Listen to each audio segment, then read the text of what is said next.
Hey, what's going on, everybody? It's episode 151 of the Audible Farm Podcast, and this episode is brought to you by Couchtown Coffee.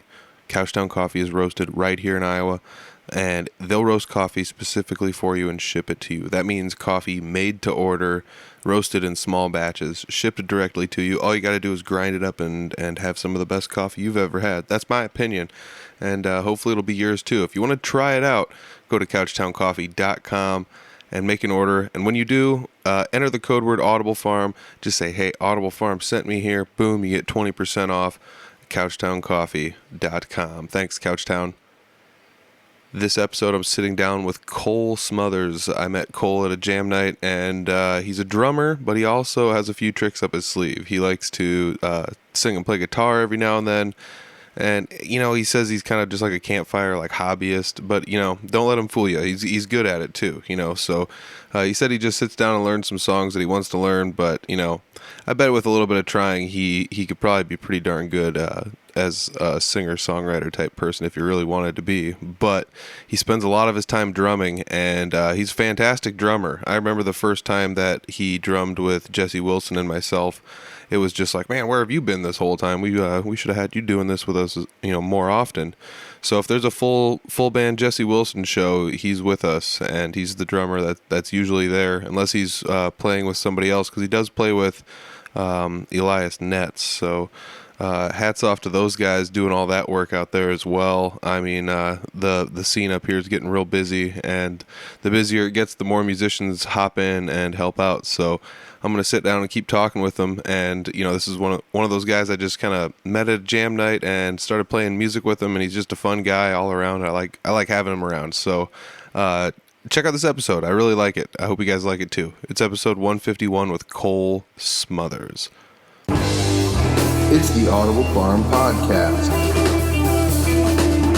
with your host, Peter Stockdale.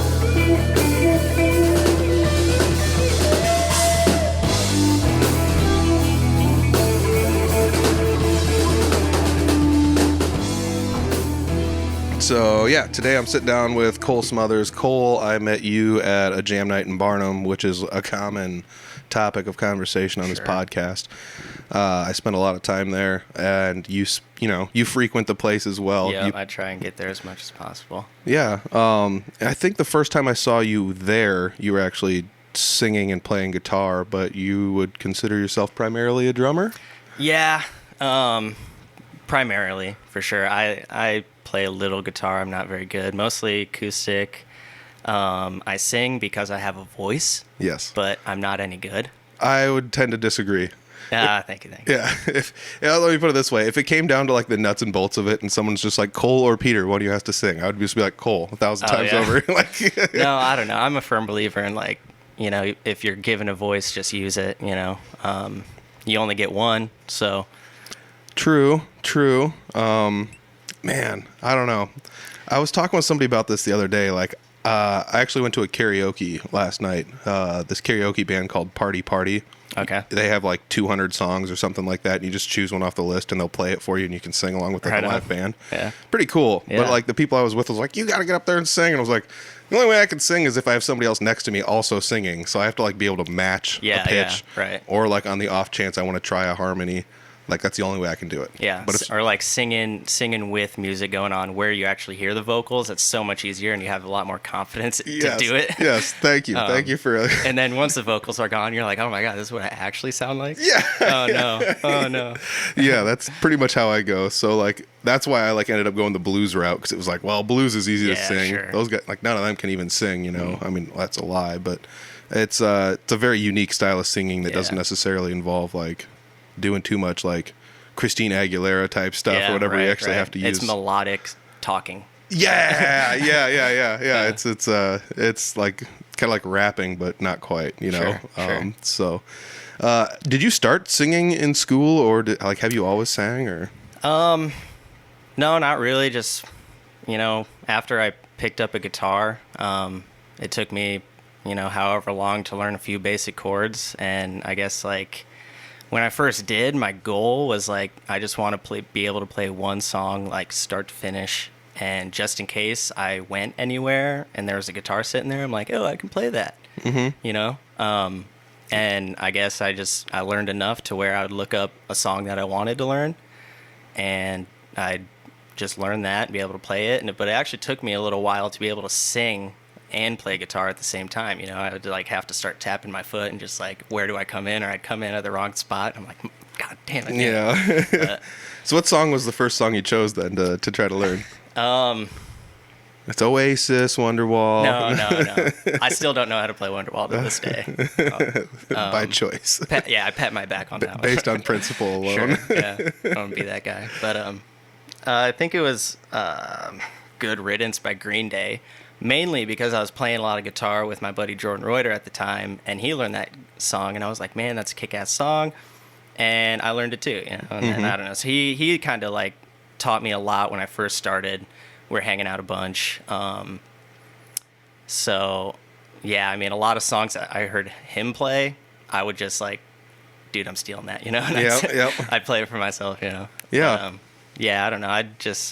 I'm mainly like a campfire guitar player, you know? I like busting it out for my friends, learning songs that they want me to learn just for them, you know? And just literally playing around a campfire. That's what I love, you know? Whether I'm singing and playing at the same time or just we're having conversations and I'm plucking along, you know, to the vibe. I like that. You know, that's really fun.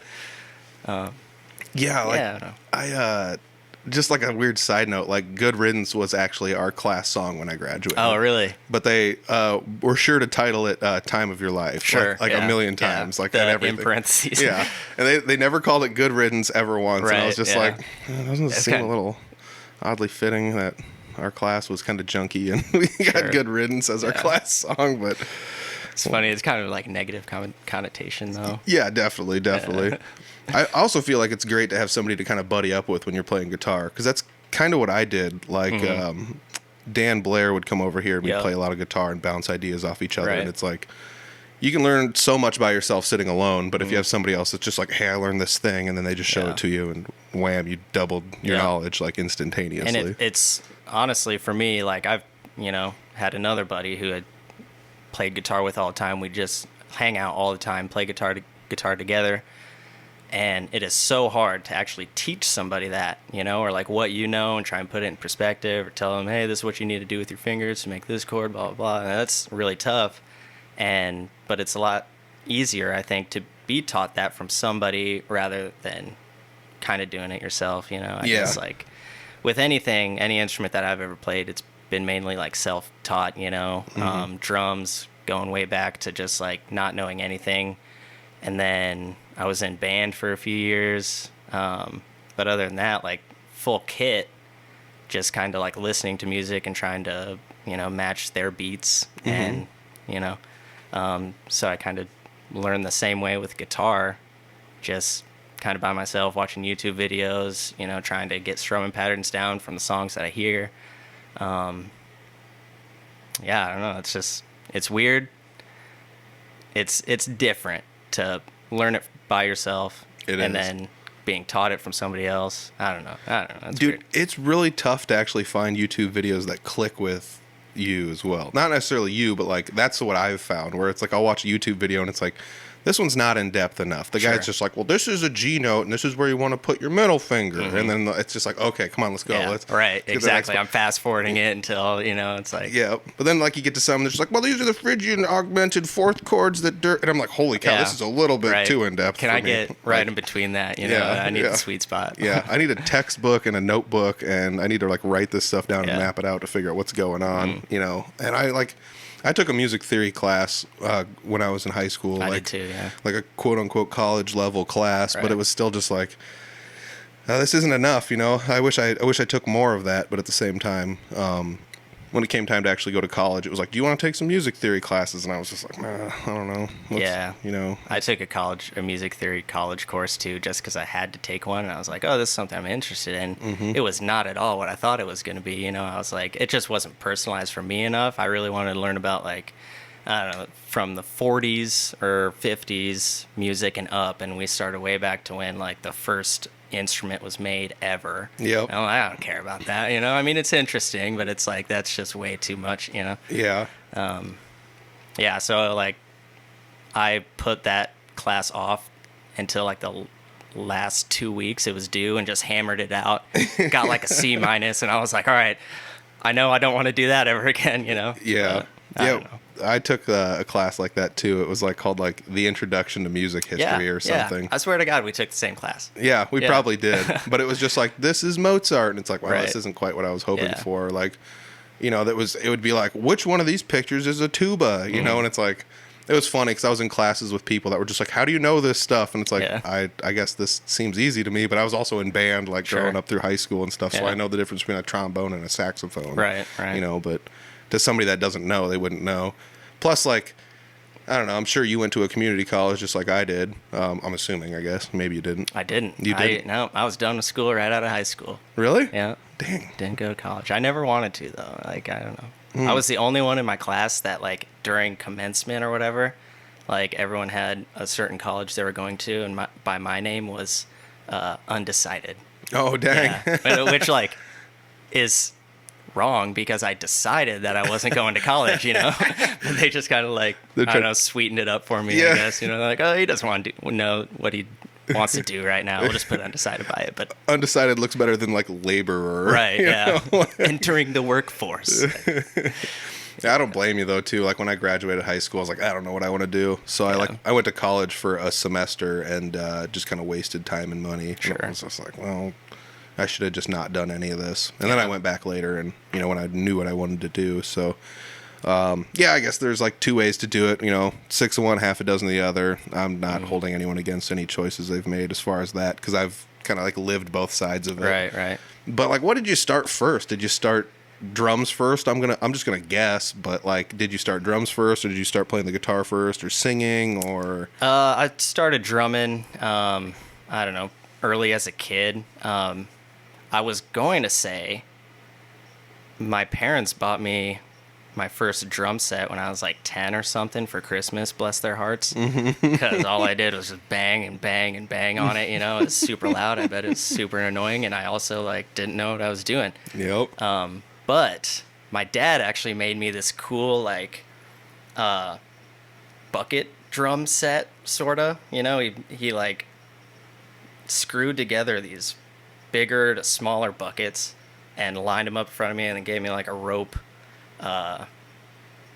strap, I guess. So, and then, you know, he gave me like some wheedled me some sticks, and I would just like bang on these buckets in front of me earlier than when I got my first drum set. So they must have been like, oh, hey, maybe you want, you know, I don't know. I've showed interest since I was youngin', but I didn't start even really truly learning anything until like beginning in school band in 5th grade. I played the snare drum, whatnot. I didn't really do jazz band, but Jazz band would have been the opportunity I know, to sit right? behind a Oh, kit. God, this is like my biggest, like, I don't know, regret is like not even staying in band throughout high school, you know? Yeah. I was just lazy and like just wanted to get through my time and get out, you know? But it definitely would have helped me in the long run. You know? That's crazy though. Your dad like made you like a homemade, like, I'm assuming it was like a marching tom Yeah, set, yeah, you know? exactly, yeah. That is wild. It was super cool. I wonder if I still have it too. That I would bet be I do sweet. somewhere. That'd be but- sweet. We're gonna bust that out at a show sometime. Yeah. No, he like, I mean, he got all these different size of buckets, you know, and just gave me some sticks, and I just pounded them, and it actually sounded pretty cool, you know. I mean, they made like a doom sound. Yep.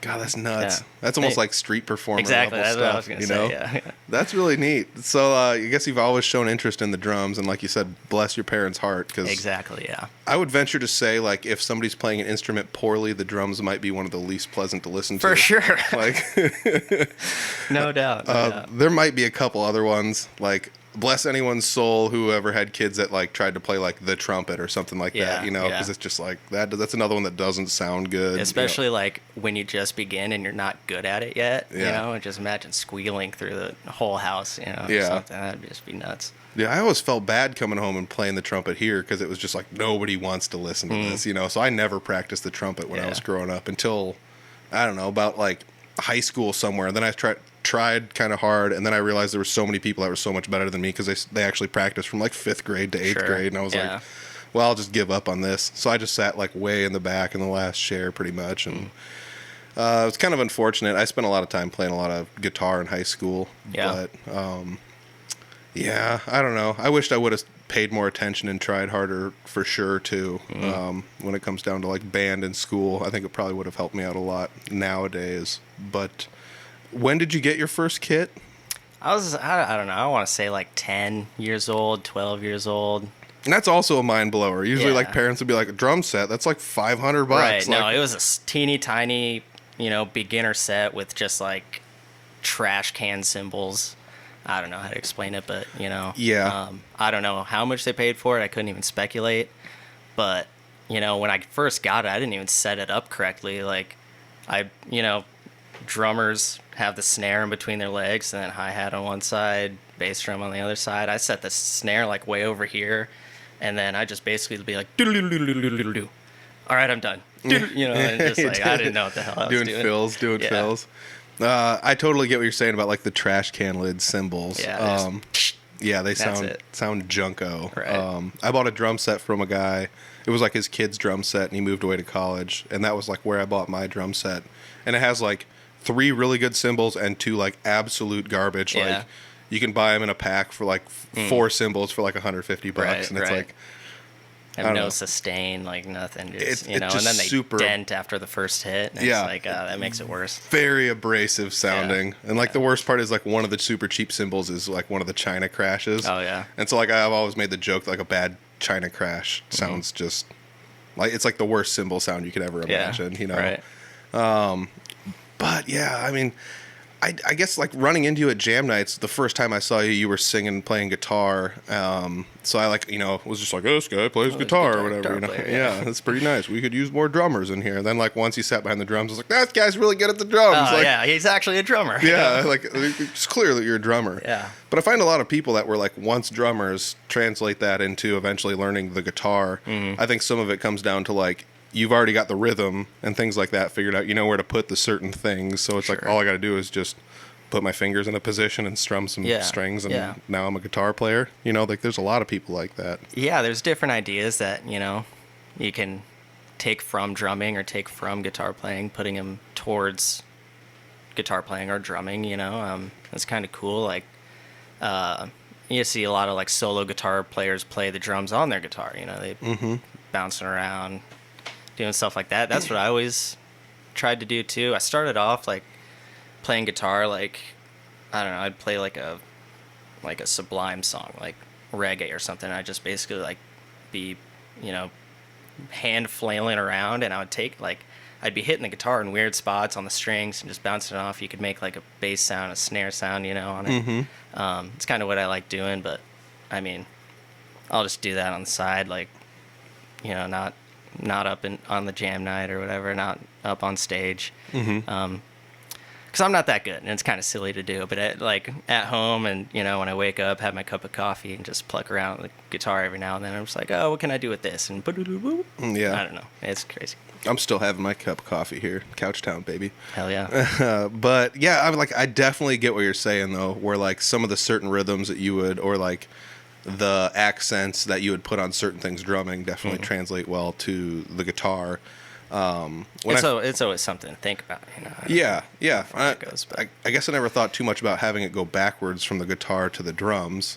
Sure, there is some translation backwards, but like once again, I'm such a novice drum player, Sure, yeah. so it's like I don't have much.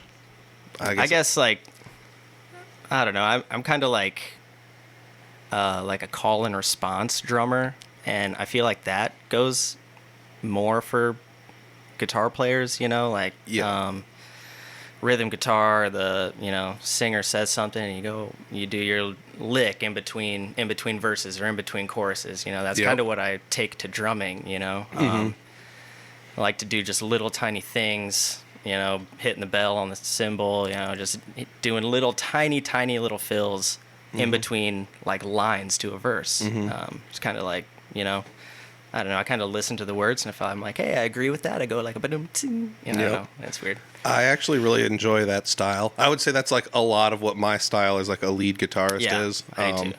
I try to, like when I'm playing leads, I try to like, well, I'm going to try and match the chords somehow, but I'm also going to try and be like percussive about it, like the drummer. Sure. So like, I'll hit lower notes where like the bass would hit, and then I'll hit like the higher notes where like the snare would hit, you know. And so I try to add like the percussion that way, quote unquote.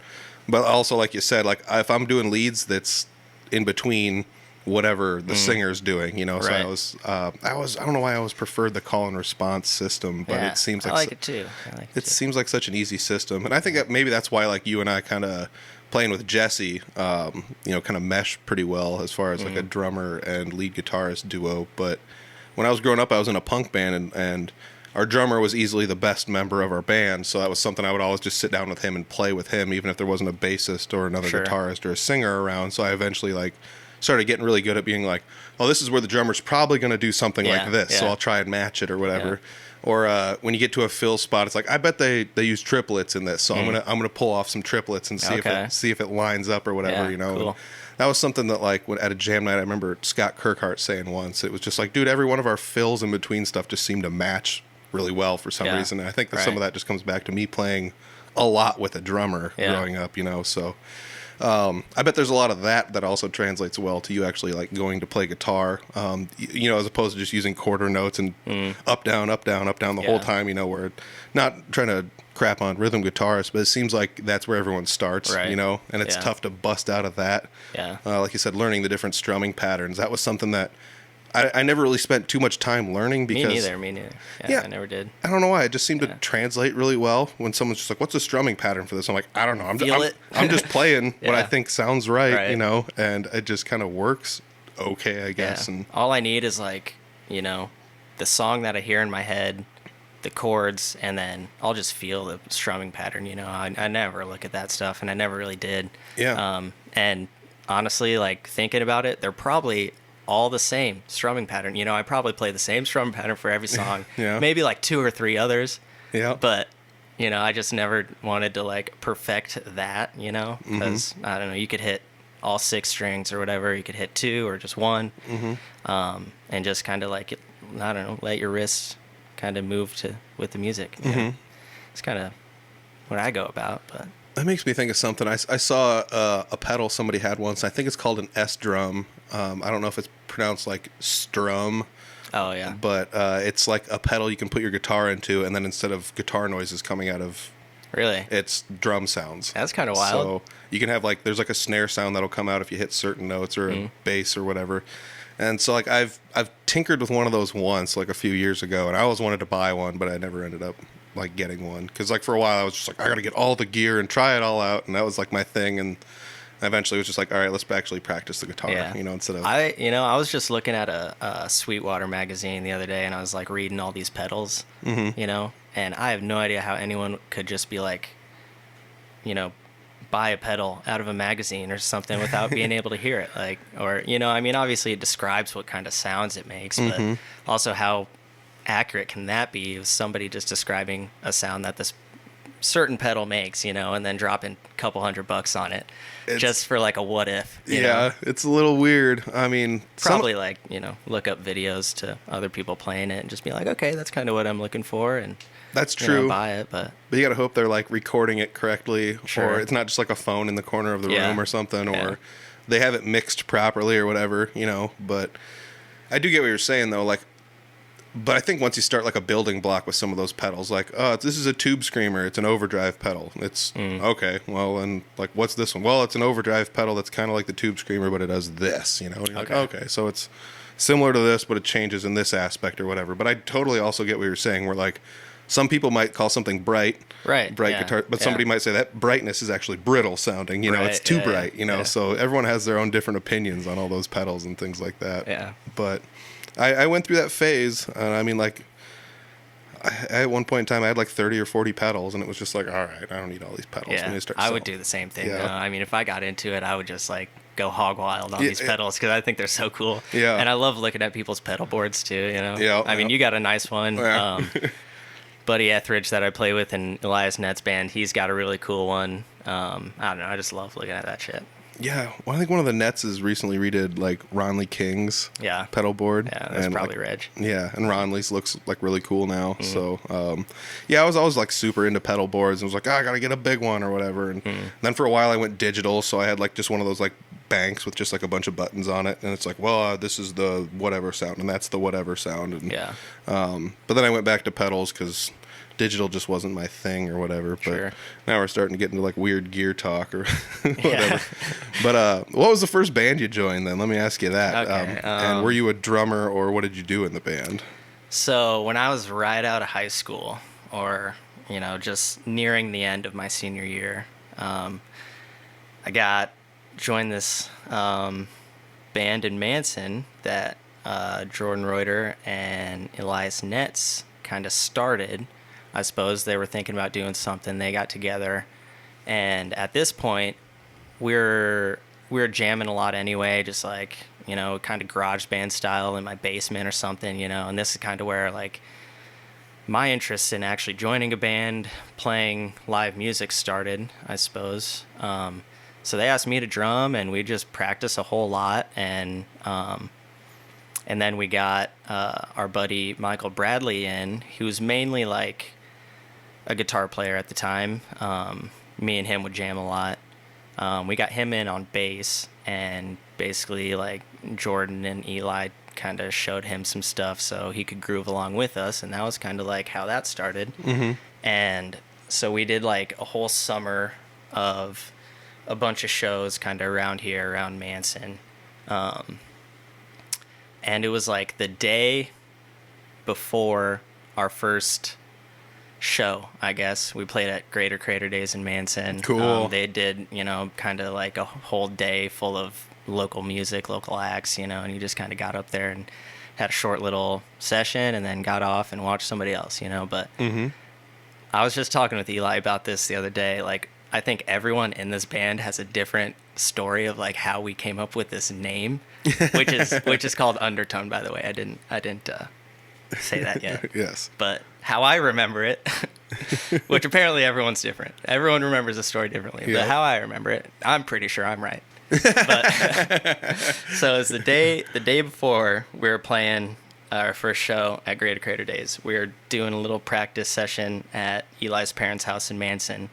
And when we kind of got done, we were hanging out outside, and there, everyone was talking about like overtones in music, which I have no idea what those are, Yeah. But everyone was talking about those, and I was just like, oh man, Undertone would kind of be a cool name. We had no idea. We had no idea what we were going to call ourselves yet. We had not, discussed it at all. Mm-hmm. But yeah, we all just kind of like heard Undertone, and our jaws dropped. We're like, whoa, that's kind of cool. And what does it mean? We don't know.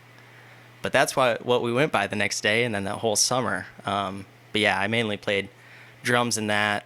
Had Reuter on guitar, Eli on guitar, Michael on bass, and played a whole bunch of cover music from like newer country to old school rock and roll, classic rock, reggae.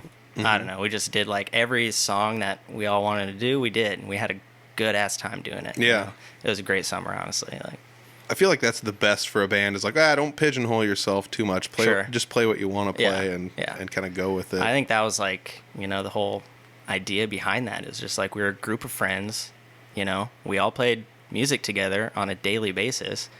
Why don't we just like, form a band and do it, Yeah. And we did. It was super cool. Gosh, I love thinking about band names. So like I'm in a punk band called Three Finger Betty. It's another one where it's like if you ask somebody, they might have a different story based on like how the band got its name. It had its name before I was even there, so yeah. like my stories don't matter. But I'll spin you a yarn if you want. Sure. But yeah, I mean that was for a while. That was a big deal. Was like every time somebody asked us, it's just like make up a story, So we always did that. And then for a while, there's just like 5 stories about how the band got its name out there. And I don't know if the real band name has ever been like publicized to anyone as to what it like was about, but band names are goofy. I always feel like you get stuck with one and then you just kind of got to go with it, One that I like to think about is like Brutal Republic. Yeah. It was like super heavy with like head banging and hair swinging around in circles and like heavy metal. And brutal. Yeah. I love it. And now it's like everything all the way down to like, it could just be Jeremy playing an acoustic guitar and he's playing oldies, and it's like Brutal Republic, huh? So like very versatile. Yeah. And then playing all different kinds of music is also good because when I was in high school, the band I was in was called Active Input, and we played a lot of like pop punk stuff, but not everybody likes pop punk. Sure. So like you have this niche market that you're kind of aiming at, Right. even if it's like the popular music at the time. Whereas you guys were playing, like you said, everything from like rock and roll to country to you name it, you know? Yeah, I mean, we're all kind of growing up in small town Manson. Like, bands that play around are all country cover bands. You know, that's kind of what people want to hear, but that's what we wanted to play anyway. You know, we want to play our, you know, crowd-pleasing country music, crowd-pleasing rock and roll. And then we had a few, you know, kind of hippie songs in there, reggae. You know, songs that just we wanted to play, we played them. And we got, you know, we always had like family there, a bunch of friends there, like just, I mean, we felt like rock stars, or at least I did, you know, and it was crazy. Yep. Like, Yeah, I definitely remember that feeling. Yeah. Just being younger and just being like, this is so cool. Right, Like, yeah. we're so cool. Yeah. I'm so cool, you know, or like whatever. And yeah, the unfortunate part about that was like when I was growing up, I was just like, dude, I'm the best guitarist ever. Sure. You know, I'm just out there like playing power chords. Yeah. Like it's not really anything that yeah, good. that feeling's there, man. Yeah. It took me a while to get over that hump, you know, unfortunately. You know, I had like the long hair and was just like, look how cool I am, you know, and eventually kind of learned when I started going out and watching other people play, it was like, oh, I need to step my game up, you know, Yeah. like I'm really not Yeah. that awesome or whatever. And it was, I don't know, a band kind of broke up. Everyone went different ways, went to colleges, joined different bands, things like that. So that went by the wayside. And it took me a long time to actually like try to go into another band. So I guess that brings me to how long did Undertone last? And I don't know, a solid year. We didn't do much like over the winter after that first summer, but you know, we're pulling shows left and right. And I think, yeah, I mean, it was a little over a year, and then I don't know, we all kind of just stopped doing it, or just shows weren't coming, blah blah. Reuter gave us a call that he wanted to do something different. Eli was doing something different. So I dropped off the wagon there for a little bit. I didn't have anything going on other than like playing in my bedroom. You know, I'd still jam doing that. So and then a couple years ago, Eli called me up and was like, hey, I'm playing a lot of solo shows. You know, do you want to drum for me? And I was like, hell yeah, dude. So we just kind of like hopped right into it. He mainly plays country music. Country music was not something that I listened to at the time. Yep. So the majority of the songs that he would play, I had never heard before. And they're like, you know, everyone knows these songs. So I'm like, yeah, I don't. So I'd just be messing them up left and right on stage. Yep. But we just get through them. And, you know, of course, there's a few songs where I'm like, oh, I actually know this one, you know, so I could like figure it out and make it sound good. But, you know, we've been doing a lot past couple years and making a lot of progress, kind of, you know, tightening our screws here and there. Yeah. It's a good time. Yeah, you guys are picking up a lot of bookings as of late, that's We've for been sure. super busy, and even like, you know, last year over COVID, you know, all summer we were playing a show like every weekend. You know, they're mainly private parties. Yep. You know, There was that weird window in the summer where it's Right. like, you can do shows again, but Yeah. people were still like, I hate you because you're doing shows. Yeah. So a lot of them ended up just being private shows. right? Yeah, we didn't play many bars, obviously. You know, they had shut down and whatnot. But yeah, we did a lot of private events. You know, and from what I've known, like anytime at those events, nobody really got sick or anything. You know, I think everybody did their part and social distance and whatnot. But we were still there trying to give everybody a good time, you know, and they were, you know, giving us a good time as well. Like, Yeah. You know, Yeah, there's definitely some of that to be said about like going and playing places. Like the band can only bring so much energy, but if there's none Yeah. reciprocated from the Yeah. crowd, then it's just, it falls flat. yeah, I mean, like the band gets just as much from the crowd as the crowd gets from the band, you know, and I've played bars where there's 6 people sitting at the bar and they're way down there, and I'm just like, well, this kind of sucks, you know. Yeah. But and then like whoever I'm playing with, we're like, all right, let's just turn it into a glorified jam, you know, and we just look at each other and just go for it, you Yeah, know. yeah. And that's kind of fun, but at the same time, like it doesn't last the whole time, you know. You still want to pull some attention, you know. Yeah, I mean, like we do a little bit of that. I mean, you play with Jesse Wilson now too as Yeah. well, and we kind of do some of that too. Like I think there was one show where Jesse like broke a guitar string, and it's like, oh, and play something, Right, yeah. and he's just like, I'm in this key, and it's just like, all right, let's see what happens, Yeah. and play some funky stuff or whatever, and Yeah. I think there's something. It's a good like time filler, just like never have music stop. I love that idea. Yes, yeah. Yeah. I don't know. Breaks in between songs are always awkward for me because I'm just, sitting back there waiting for something to happen so I can, do my intro fill and get into the next song, Yeah. So yeah, I never know what to do in between songs. So like just busting into a little jam, especially if it's like a necessity, say Jesse breaks his guitar string or whatever, and we just, bust into that jam. It's like, all right, that's a great time filler. Like, and the crowd's like, what are they doing over there, I always feel weird about the drummer though too. Like you just brought up something pretty fun. So like in between songs, like the bassist, the singer, the guitarist, they're all like up on stage in the front of the stage. A lot of them have microphones. We're kind of just turning to each other talking.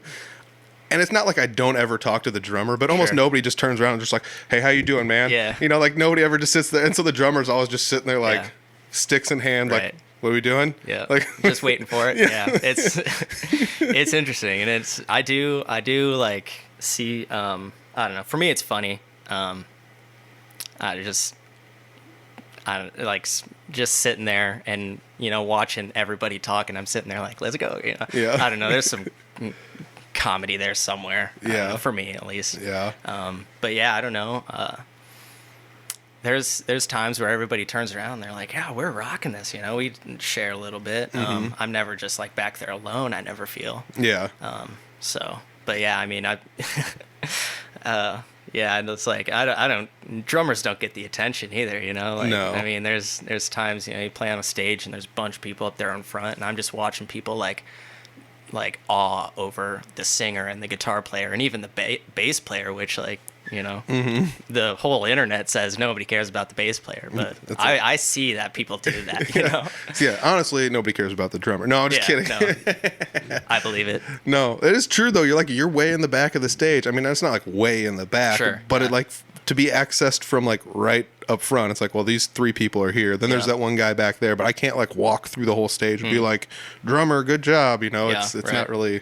You're not necessarily readily accessible. Could you imagine being in like a really big band though, like on a really big stage where the drummer's like on a riser way in the back, and it's like, yeah, we'll see you in 3 hours in the back, buddy. Like, have a good time being alone. That's, I mean, you got to have like in-ear monitors at that point. Well, they all do, But, yeah, it's like, and then there's, if you have the right production, a bunch of lights and smoke and stuff, you can't even see anybody 20 feet in front of you. Yeah, that'd be wild. You just like have to communicate through, the music, I guess. Yeah, you were talking about playing guitar with, or playing drums for Elias, and how like he plays primarily country. And I mean, when I first went to jam nights, I did a lot of punk rock to start out, and then metal, and then blues, and those were like the three things I was like pretty dominant in.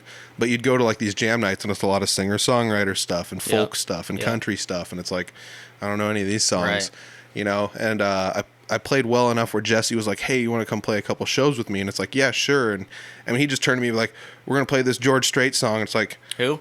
Yeah, like George Strait. You mean Garth Brooks? Right. I mean, like they're all the same to me. I just hear these names and it's like they're all the same. Like, oh, we're gonna play this song, and it's like I could be written by 20 different people I've heard but never listened to. And if you never really practice like on or thought about how to play country music, then it's like, all right, well, I'm just gonna feel it out, I guess. But yeah, I ran into that so much with Eli, like for the first, I don't know, year or however many shows we played. I'm like, I'm just here trying to help, man, because I don't know any of this music. But eventually I got into it, and he was showing me songs, he was showing me singers and bands, and I'm like, oh man, this is actually pretty good.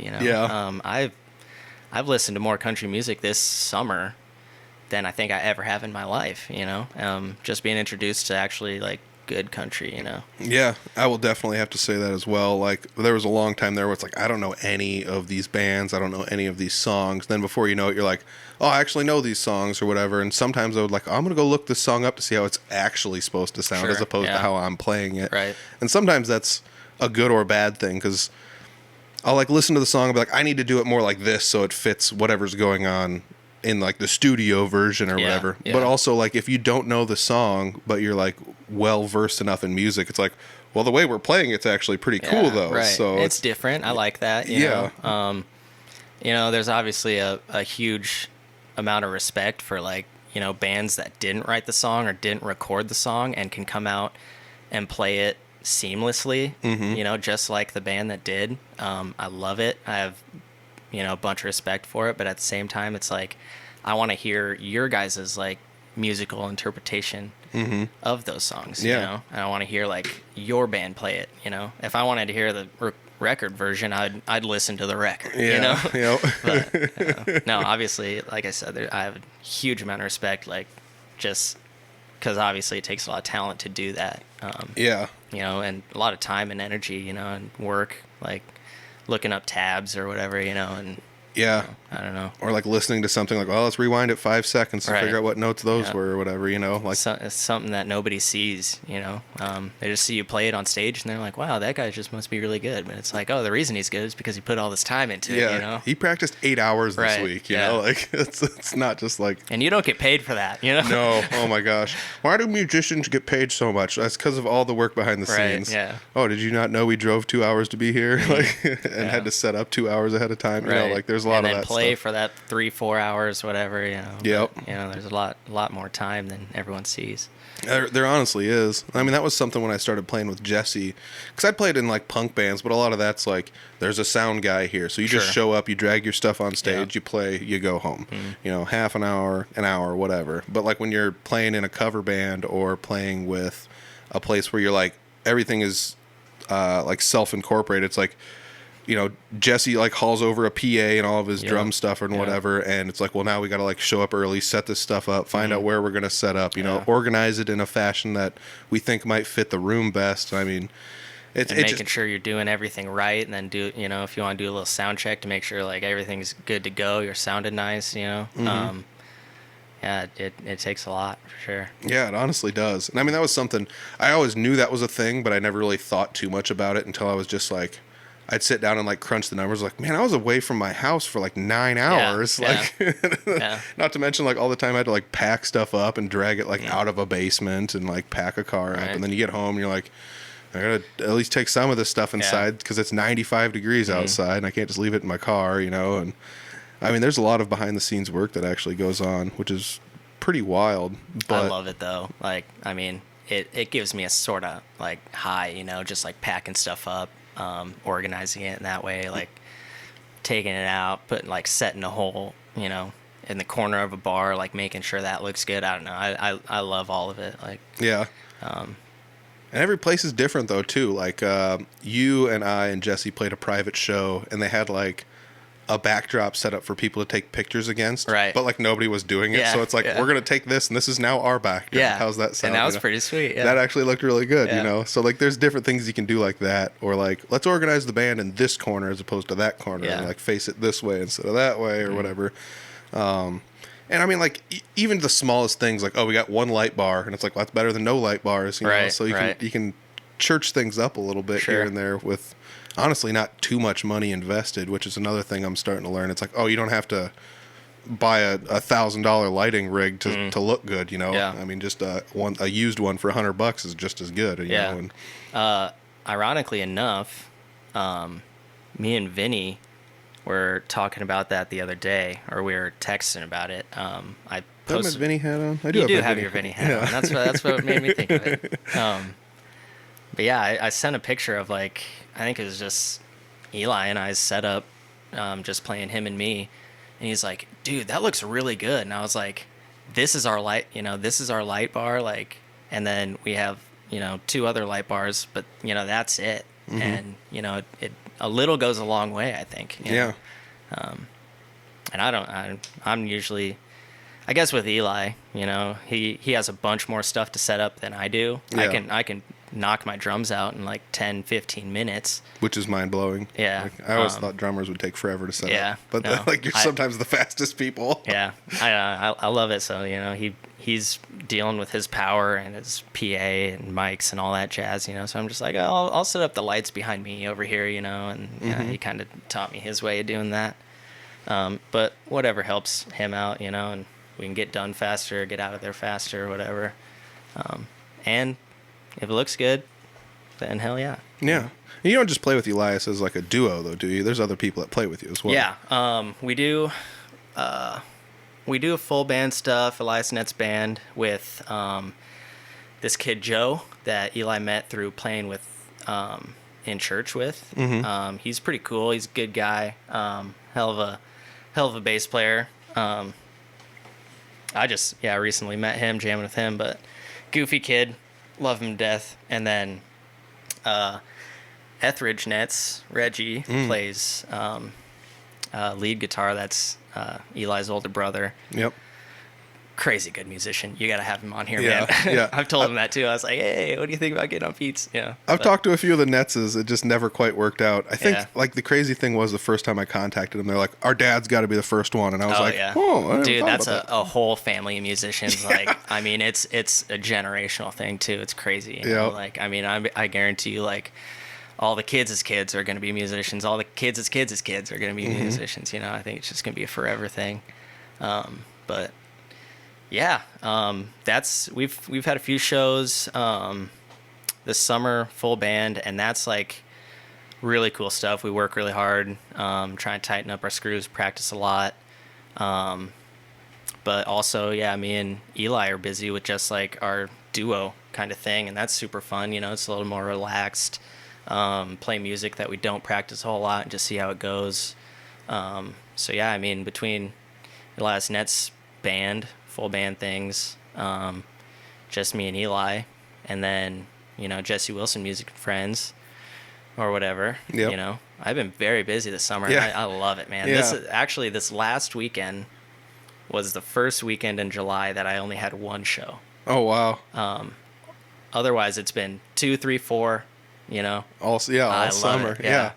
That's something else I realized, like playing with Jesse, like at the beginning of the year, I actually have like written down here somewhere where it's just like, well, we played one show this week and then we had a week off, and then we played one show and then we had a week off, and then we played two, and then we played one. Then it's just like you could see it slowly start to build to like some weekends it was just like Jesse and I played 4 shows this Yeah. weekend. It's like, holy cow, like it's busy, it's a lot of work, but it's also like really fun work, you Right, know. yeah. I never really thought to see myself like, oh, you're in a country band and you're a busy musician and you can actually make money doing this. I never thought in a million years I'd be in like that position, Right. But Yeah. it's really fun to actually do that and have somebody kind of take you along for the ride. Yep. Because you're kind of in my situation where you're sort of like a hired gun Sure. next to the singer-songwriter guy, And It's kind of, his gig. Yep. And he's, just met some people that's like, hey, come play with me and we'll figure it out, or we'll Yep. see how it goes. And I think so far it's going pretty good. Like, we've played like 3, 4 shows together. Yeah. I mean, most of them as of the last month even. Yeah. And we've been pretty kick-ass, if you ask Yeah, me. yeah. Or at least it's a great time. I don't know. I guess you got to ask the people. But Yeah, like our last show at Sneakers, like every now and then we'd all like turn around and be like, "That was good." Like, Yeah. I mean, there's something to be said about that, which is kind of funny because Jesse sent me some video footage that he shot at the Yeah. Sneakers show, and I was like, "Dude, this is like a real band." Yeah. Not that we're not a real band, Sure. but like if I had my eyes closed and someone was like, "Listen to this," I'd be like, "Man, those guys are good." And I'm Yeah. like, "Wait, Yeah. one of those people is me? Are you Yeah. serious? Like, this is crazy." For sure, yeah. I know, and it's always like listening to, I take videos of whatever band I'm playing with at the time, I go back and listen to them. I'm like, man, that sounds like shit, but I thought it sounded so good live, you know? I don't know if it's just like the phone speaker, Yeah. microphone, whatever, but yeah, he sent me a couple videos from Sneakers and I was like, oh, dude, that's pretty tight. Yep. And without a rehearsal, we just kind of like popped in, did a show. Yeah. I know you two have been playing a lot of shows together, but when you bring the full band in, I've only played with you guys at the jam session. You know? Yeah, before any of the shows we ever played, that was all Right. we did. And I remember when Jesse was first like, "Hey, you want to jam a few songs?" And I was like, "Yeah." And a lot of them were songs I didn't know, and they're a lot of his originals, and I just like tried to figure them out. The more I heard them, the easier it was to follow along. And then eventually he's like, "Hey man, are you down to play some shows?" I'm like, "Hell yeah." Yeah. It's crazy. I haven't known you guys for a long time, but great guys, and I love playing with you guys. You know, Yeah, it's well, awesome. It's awesome. thank you. I mean, it's not me to be like, hey, thanks for being in my band, because it's not my band. Sure. But like, but that's another thing that's crazy. Is like we play with like this, you know. We have people from like every age group. Like you're in your 20s, I'm in my 30s. Jesse, I think, is in his 40s. Yeah, which he doesn't look it, but not even a little bit. Yeah. Like that threw me off guard for sure. Yeah, I would think he's my age, Yeah. but then there's like Owen, who's in his teens, and his he's late teens. a god. Yeah, on he's the bass player. the most talented person. He's like yeah. half my age. Yeah. He's so modest too. He's always like, "Man, you're a groovy drummer," and I'm like, "Dude, you shred the bass like no one I've ever seen." You know, like, and I've seen Les Claypool. Yeah. You know, and I'm like, "You're better than him." Yeah. Oh, totally. And he, you know, honestly, like people are just like, Owen can't be that good. Well, I'll go check him out live. He's that good. Oh my god, he's crazy. He's weirdo good. I wonder how he feels playing like a lot of these songs. Like I did have him on the podcast, but you know, is this like painful for him to like dumb everything down that much? You know, or is but when you listen to some of those like the live videos Jesse sent me, it was like, oh, he's having fun. He's still going out and like going all up and down the neck on stuff. Yeah. And it fits, so it's not like sounds good, yeah, and it adds a little more too. You know? It really, honestly, That's does. what we were talking about earlier. That's what I love to see, like a musician's personality throughout a song. You know, Yeah. he shows it, and he jams, and he's a goofy kid, and Yeah. oh god, we love Owen. Oh yeah, the show we did in Lakeview was like one of my favorites because we showed up early, we were setting up, and we were just like goofing off before the show, and I was like, "This is pretty fun. I have a good time with these guys," you know. Yeah, I don't know. I guess once again, I never in a million years would have saw myself like, you're gonna play primarily like 70% country songs, and you're gonna do this, you know, 20 or 30 times at least in a year, or like, you know, 20 times throughout the summer even, and make money doing it and enjoy it, because, you know, for so long I was just like, it's got to be metal, it's got to be heavy. If it's not, I don't want to listen to it. You know, screw Darius Rucker. You know, like whatever. It was for sure. Me too, dude. The music I listen to is like, you know, metalcore and like indie rock, and you know, I listen to all sorts of stuff. But like before I started playing country music, I didn't want to. I'm like, I don't want to, you know, I don't want to play country music. Fuck country music. I don't want to do that.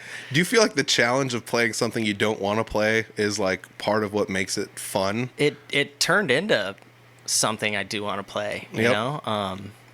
At first it was like, man, well, I think it was just more like, it helped me want to play it when I started like listening to it more. And, you know, like, I mean, I don't really listen to country radio, because I mean, I don't like all that bullshit that they're just trying to sell, you know. But like writers that write honestly and put out good music, I don't know, there's good country and there's bad country, like any other genre. But, you know, I like playing that good country music, and I actually got into listening to it too, you know.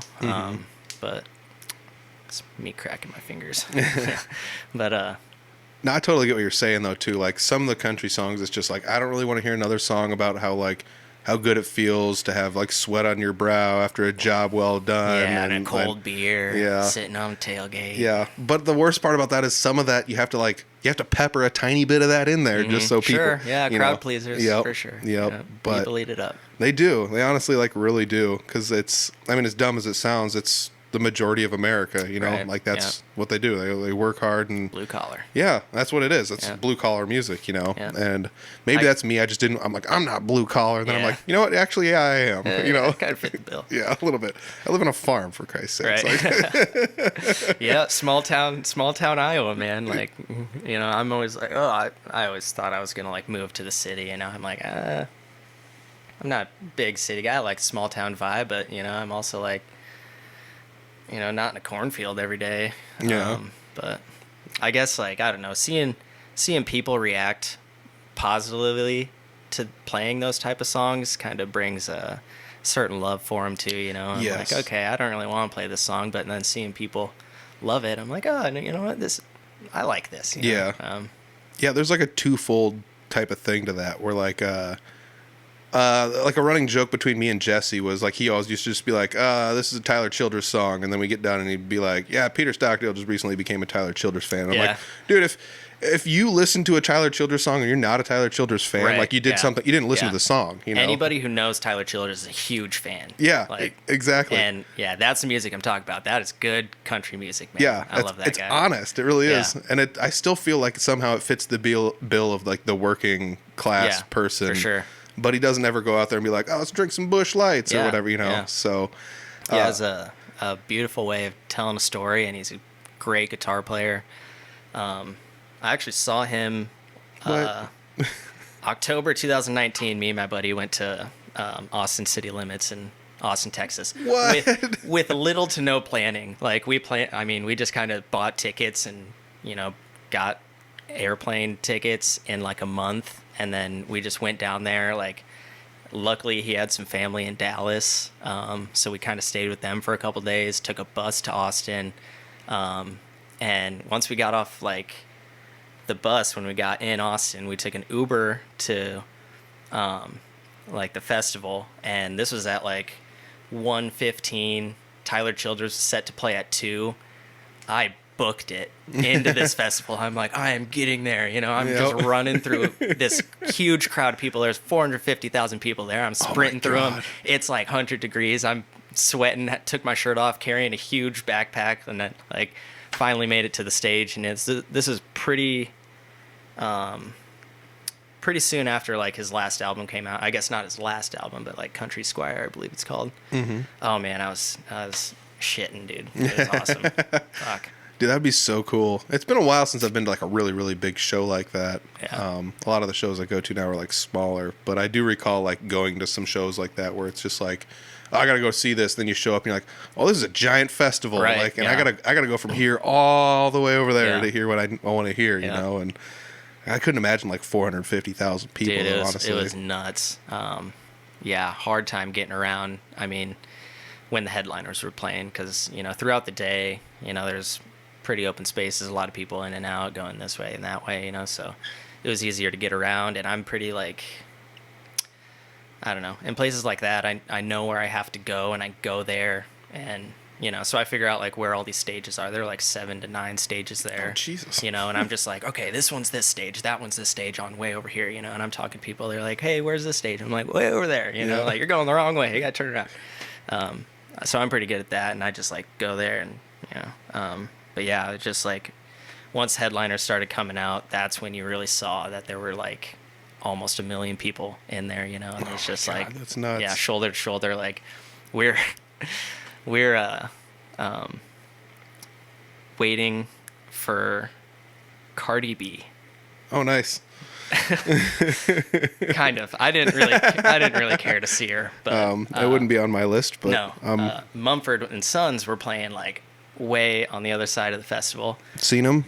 They're okay. Yeah. Not my favorite, but I never seen them before. I wanted to watch them. We didn't get too close, but so it was like we just wanted to see like a couple songs from Cardi B, I guess, and that show brought a huge crowd, and we're kind of like fairly close in the middle. Well, she was like a half an hour late, and I was like, dude, I'm gonna leave you if we don't go right now, so like she finally came out. We watched a couple songs. I was like, I'm dipping, I'm going to see these guys, and it was like just probably a half an hour trek just in between people, just trying to get like across this festival. Is terrible, but it was a great time. The festival was awesome. I always thought it was weird that like musicians, people who have like their whole entire hobby and or job is like based around being in time with people around them, are always late to things. Yeah, like it's just like, what is the deal with this? I was like, making a joke like, oh, I guess Cardi is tardy to her own party. Got some laughs, but that's classic. Yeah. That's classic. So we're getting close to an hour on this, but I do want to bring in the fact that, like, I think that you are a good singer and good guitarist. And at the last show that Jesse had booked for us, and you were there, he's like, "Do you want a microphone for the drumming?" And I was like, "Oh, that'd be so cool." But I mean, like you said, it took a little while for me to figure out how to sing and play guitar at the same time. Eventually, it becomes kind of second nature or whatever. But like, I don't even drum well, and I don't sing well, so I couldn't imagine doing both at the same time. That's a whole nother world, man. Yeah. It is tough, and honestly, like, I'm a beginner at it right now. And the only reason I'd even say that is because, like, just playing songs that I really enjoy, I start singing without a microphone. I just sing it. And, nobody can hear me, but they can probably see me sing it. So it's gotten easier just from practicing that on stage, I guess, or it's just like, I don't know. So, I've never really, sat and drummed with a microphone, and sung along. I don't really know how to harmonize, but I can like add another layer, to a chorus or whatever. But it's something I'm willing to try, if you guys want to bring me a mic, and I'll sit back there and use it, know. We have enough mics and stuff. Yeah. I mean, that's something him and I have been talking about, where like when we first started playing, it's like, well, we need a mixer. I've got multiple small mixers. I'll just sell you one for cheap and we'll use that until we need something bigger. But there's just enough spots where it's like, dude, we could hook him up to a mic if we want to, Yeah. So maybe sometime that might be a thing we would do, but I think it'd be fun. But once again, I'm always just like, what do you do with the mic? You gotta like play a little bit and sing a little bit, and then you slide it out of the way, or what do you do with this thing? I've only seen like people, while they're drumming, like have the mic off to the left, and then they just like turn their head and drum and sing at the same time. That's what I'd imagine I would do. But if it becomes a problem and I start messing up on the drums because I'm trying to focus on words too much, I'm gonna slide it to the side and be like, I'm not dealing with you right now. But yeah, I mean, it's something I'm willing to try. It's like, like I said, something I haven't done, but it is tough, I can just imagine. Yeah, I mean, like I said, when I was first learning guitar, it took me a couple weeks to even like get down the rhythm to be able to sing and play guitar at the same time. I can do it now, so I imagine it's kind of the same thing with drumming. Like, it's going to be tough at first, but once you figure it out, you're just like, you can do it. And it's, I only belch out the, songs I really love and know. Other than that, I just like try and sit back and just, just try and make the music sound as good as possible with like, making it musical and putting my own little style into it, I guess, I'm not a crazy, like, I don't know, talented drummer, I guess, but like, I tend to disagree. Yeah.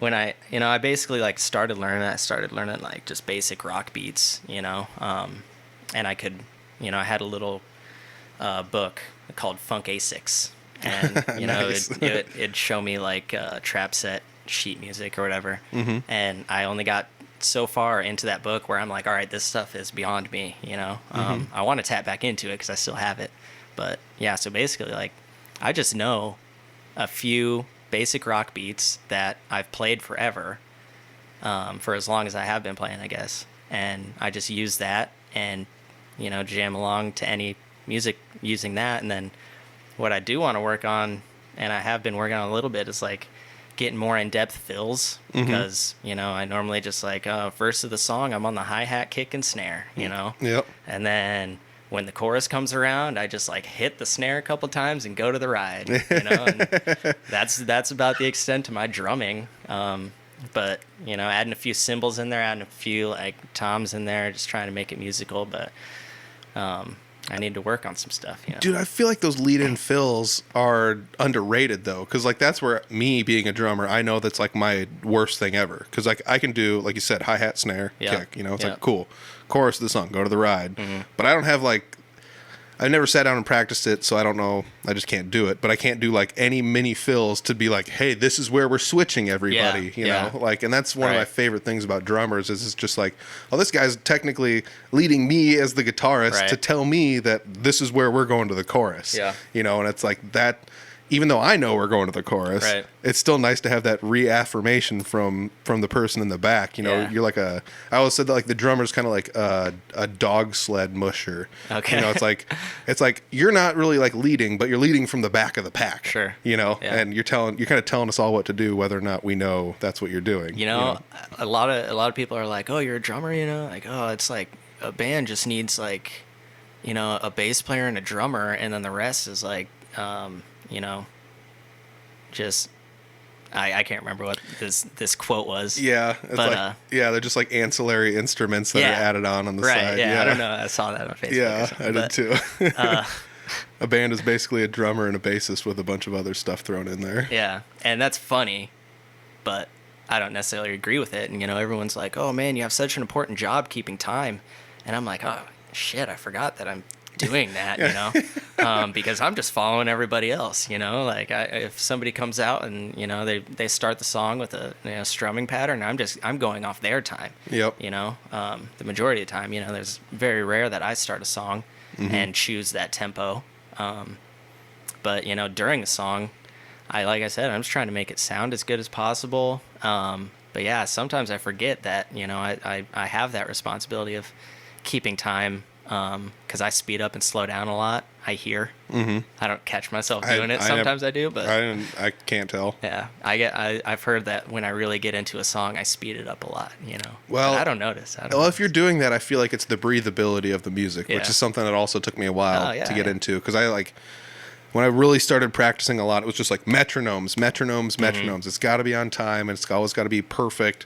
But then it almost sounds robotic, you know? Right, There's no right. breathability to the music. There's no soul to it or whatever. You don't feel it getting bigger or smaller or whatever. But yeah, I don't know. Like I definitely think you're a really good drummer. I'm glad I get to play with you. I mean, that's something that I think a lot of us, at least in like the Jesse Wilson camp, like we all really appreciate one another and playing with one another. I mean, we're always tossing each other compliments and stuff, and even Owen's just like, dude, you're so good. It's like, shut up, kid. Like you're way up here and you're telling me I'm good. Yeah, like, no I shit. don't want to hear He's that. Like, and I'm like, you know what, man, you're good. And he's like, yeah, I'm all right. And I was like, don't be modest about it. Just take it. You know, take the compliment.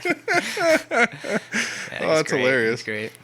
We're getting really close to the end here. I do have I guess like the only question I would really ask you is like, how long have you really been gigging as a musician? I mean, like obviously you did the undertow thing when you were younger, but like when people ask me like how long have I been playing, it's like, well, I joined a punk band like 5 years ago. Sure. And that's like, to me, that's how long I've been playing, because when I played beforehand, it was like I was in a high school band. I didn't really know what I was doing. Yeah. I took a long break. I didn't do anything. So I guess, you know, Undertone didn't last all that long, but if I set that to the side, you know, I'd say probably like 2 years now, 2 summers. And yeah, that's it. That's when I started, and I guess it's been consistent since then.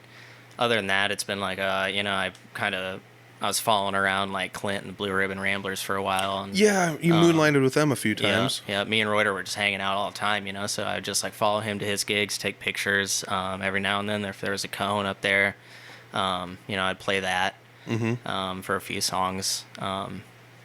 But that's not, you know, necessarily my gig. It's not something I was doing. I was just there. But yeah, I don't know. Ever since I really landed with Eli and we started doing it, you know, a couple years ago, it's been consistent since then. I'm still with him. Just joined up with you guys and Jesse, and very grateful for both those opportunities. You know, because yeah, it's just, I don't know. It's been a great ride. And I want to keep going, you know. This is like what I want to do. You know, is just be in these bands, play music, and, you know, live that lifestyle. Like it's always been that, you know. Yeah, I mean, like, and once again, like when I was growing up, I was like, dude, like the only way to be a musician and be successful is to tour the country. Yeah, you got a tour bus and derpity derp, and now I'm realizing like, no, I'm out there doing it. Like, you know, I might even be making more money than some of these bands that are out there touring that are barely even breaking even. Right. You know. Yeah. And then, you know, all that money is going to you and the people that you play music with. You know, not any like record labels. Or any, you know, shit like that. Yep. No bookers. No nothing. Yeah. You know, that's another testament to like, I guess with Jesse and Eli or Elias, that like I'm sure they do all their own booking. You know. There's only been a few shows that I've been like, Jesse, there's an opening here. They said they want a booking. I mean, but I always put it in his court. Like, you can hit him up. Yeah. You know, because it's his deal. But that's also a testament to those guys where, like, Elias and Jesse could both play solo if they wanted to. Sure. So when they bring, like, you or me with, I'm just like, dude, thank you so much. I really appreciate it. Yeah, exactly. You know? Yeah. And, you know, they're flexible, too. Where, like, Jesse, if I can't play a show because I'm playing with Three Finger Betty, he'll do something else. You know, he'll play with you and Owen and maybe Reuter jumps in or something. He opted in on one show a couple weeks ago. Yeah. Yeah, and that was cool. You know, we hadn't played together in a long time, you know, so it was cool to have him back. But yeah, well, I guess I never really thought about that. It was like the two of you knew each other well enough where it's like, we can work off each other. I knew what he does, you know, how he rolls. Yep. So, yeah, it worked out. It was a good show. Yeah. But. Yeah. All right. Well, I think that's pretty much all I got written down. Let me double check. 1, 2, looks pretty good. Anything else you really want to like talk about? I guess I didn't write too much extensive notes on this, but it's also, you're an easy guy to talk to, so it was easy to fill an hour. So yeah, it came up quick for me. I didn't know. I mean, I can't believe it's already been, but. Yeah, I turned and looked. I was like, we got 40 minutes into this thing? Yeah. Jeez. Wow. Yeah. We're just sitting bullshit, man. Yep. No, it's been fun. I appreciate you having me on, man. Yeah, I hope, absolutely. I'd do another one if you're down. Yeah, definitely. Yeah, I'm game. This next time I'll come to you and we can do one there or whatever, or do one at a show or something beforehand. Yeah. But dude, yeah, all I gotta say is keep grinding. Like, I enjoy playing with you. I enjoy having you around at jam nights, whether or not you're singing or playing guitar or whatever. I mean, heck, I think it'd be fun to like just throw that in there somewhere at a show. Just be like, well, guess what? This time we're doing 3 acoustics or something up here. Just do something goofy like that. Like, I bet you didn't know we were going to do a song by the Highwaymen, because we're pretty much the Highwaymen of Iowa or whatever, So, yeah, dude, just keep grinding at it. I definitely look up to you as a musician. So, regardless of age or exposure or talent level or how long you've been doing this or anything, like, I definitely do look up to you as a musician. So, well, the feeling's mutual. Well, hats off to you. I appreciate you joining me. Thank you very much, man. Thank you. Hey, yeah, that's another good one. I like hanging out with Cole. I don't spend too much time around him, but it's really fun when I do. When he gets to jam nights and I see him there, or just out and about in the music scene. He does go to shows sometimes, so I like seeing him at shows. But this summer, I mean, he's been busy. I've been busy. We've both been picking up gigs left and right. With other musicians and things like that. Kind of finding our way into different positions with different bands, and it's really fun, having people like him around. And one of my favorite stories out of this episode was that his father made him some drums out of like buckets and stuff. That's like so cool.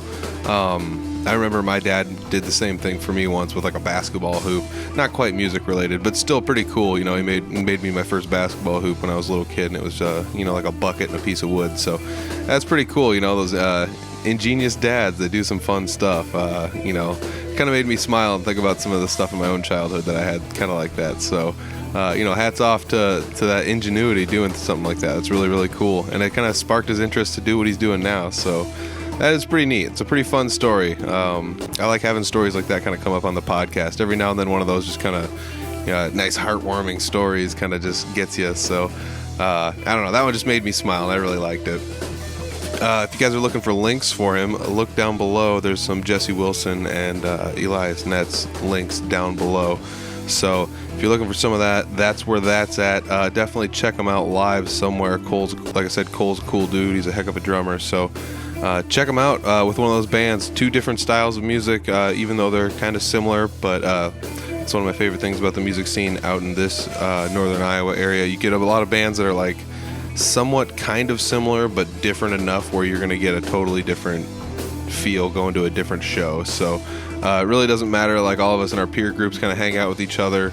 There's a few crossover songs depending on what bands you're going to see, but it's really not that similar from one show to the next, even though there's a lot of just like singer-songwriters up here. So check out the links down below, and if you listen to any of the previous episodes, check out those links down below. Give everybody a follow, like, subscribe. I know they love it, and we love it over here at Audible Farm too. So if you guys are looking to support the podcast, the easiest way to do it would be to like, subscribe, or share anything we got. If you're listening on YouTube, hit that subscribe button. Otherwise, if you're listening on any sort of podcast streaming service, just hit the subscribe button there so you get the new episodes every single week. I appreciate it, guys. If you guys are looking to support monetarily, head to the Audible Farm shop. There's t-shirts there. There's keychains and stickers. There used to be hoodies. The hoodies are sold out. And we used to have new shirts, but almost every one of those has sold out. There's only a couple sizes left. There's only a couple sizes left. I think one of each kind, maybe. I don't know. You'll have to check. By the time this episode comes out, I'll probably have sold a couple more. So check those out. I got more coming, but once again, it's going to be a small order. So if you want them, nab them up quick, because I don't know if I'm going to keep making these. I might just make a small run of these just for fun, and whoever gets them, because these are just kind of goofy designs. So if you guys like them, let me know. I know a lot of people have been wearing them around town already. I've seen them at shows and things like that already, like within the last week, which is wild. So hats off to everybody that's bought a shirt from me. If you guys see me at a show, hit me up. I might have some with me. Otherwise, you can just go to the online shop and buy a shirt there. I would suggest, though, if anybody knows me personally, just to hit me up at a show or meet me locally, and we'll take care of that. That way there's no shipping fees and things like that to worry about. So if you guys are looking to support monetarily, there's also the Patreon channel. The Patreon channel is $1 a month. That's $12 a year. That it's only, like I said, $1 a month. You get all the video versions of the podcast. I've been dabbling with ideas to try to throw little tidbits in there that are just for the Patreon people as well. Every now and then I've put discounts to the shop in there and things like that as well. So for $1 a month, you can get all the video versions of the podcast, plus maybe some little extra bonus bits that not everyone else gets. So check that out. The links to that are down below, as well as the shop. So if you guys are looking to support the podcast monetarily, there's that way. Otherwise, it's always going to be free to anybody that wants to listen to it on YouTube or any streaming service. So hats off to you guys for listening. I really appreciate it. Once again, check out Cole live in one of the bands down below, and I will check you guys next week. All right. Peace.